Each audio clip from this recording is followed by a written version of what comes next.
क्यों नहीं अब तक कार्रवाई हो पा रही है? बाबाओं का बाजार का में क्या इस वक्त पॉलिटिकल वैल्यू क्या है इनकी? देखिए, ये बहुत महत्वपूर्ण विषय है कि आज जिन संत महात्माओं, साधु, सन्यासियों को हम बहुत अपने जीवन में ऊंचा स्थान देते हैं, जिनको पूजा जाता है, जिन पर अटूट विश्वास है, वो बाजार में बैठ गए हैं और बाजार में बैठकर उन्होंने अपनी प्रतिष्ठा खोई है, अपना सम्मान खोया है और चमत्कार के बदले में लोगों को मौत भी मिली है। तो ये पाखंड, ये विश्वास उन करोड़ों लोगों का तोड़ रहा है जो इस देश में धर्म गुरुओं पर लोग रखते थे।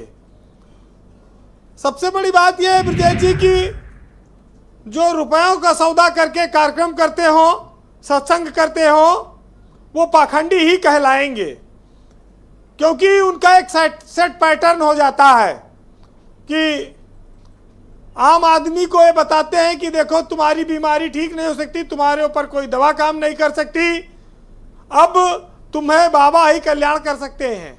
गरीब आदमी इस झांसे में आ जाता है और वो हमेशा इस शंका में रहता है कि शायद उसके ऊपर किसी ने कुछ करवा दिया है, झाड़ फूक से ही, बाबा के आशीर्वाद से ही शरीर स्वस्थ हो पाएगा।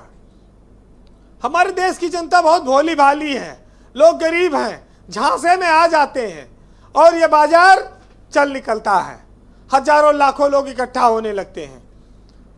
तो जो लोग हाथों की लकीरों से तकदीर बदलने की दावा करते रहे हैं, भभूत और कलावा बांधकर लोगों के जीवन में चमत्कार करते रहे हैं, दीक्षा देने के नाम पर बहुत बड़े बड़े कार्यक्रम आयोजन करते हैं, वो सब लोग बाजार की तरह नजर आते हैं।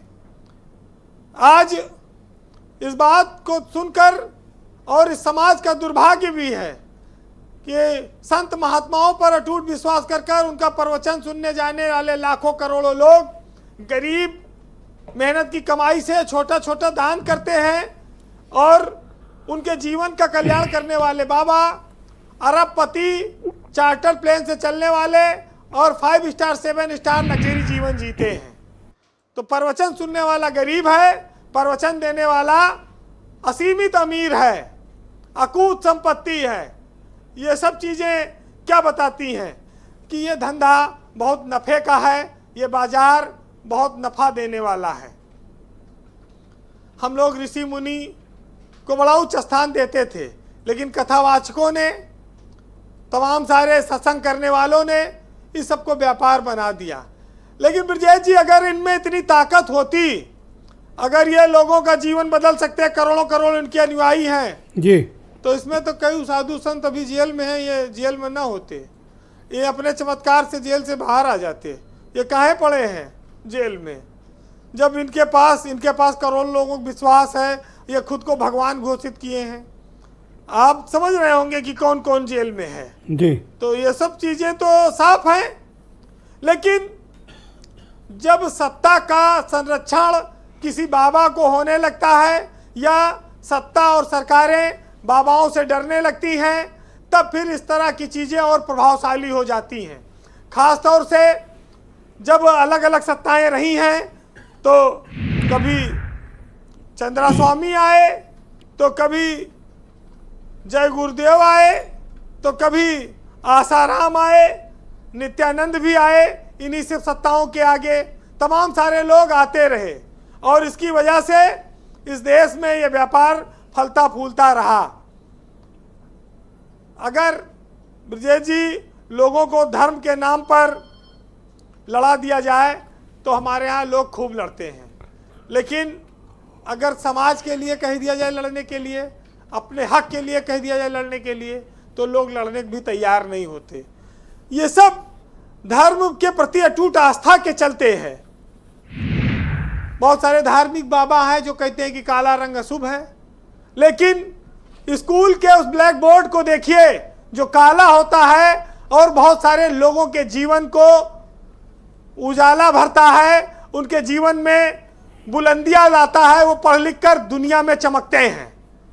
तो रंगों का भी व्यापार है, कपड़ा पहनने में व्यापार है, दिन के हिसाब से है, तमाम सारी अरे, चीजें एक दिन हैं तो राजेश जो चौधरी मुझे अलग-अलग बता हैं। रहे थे कि एक वो समोसे वाले कोई बाबा थे कि हरी चटनी के साथ समोसा खा लो तो कुछ हो जाता है।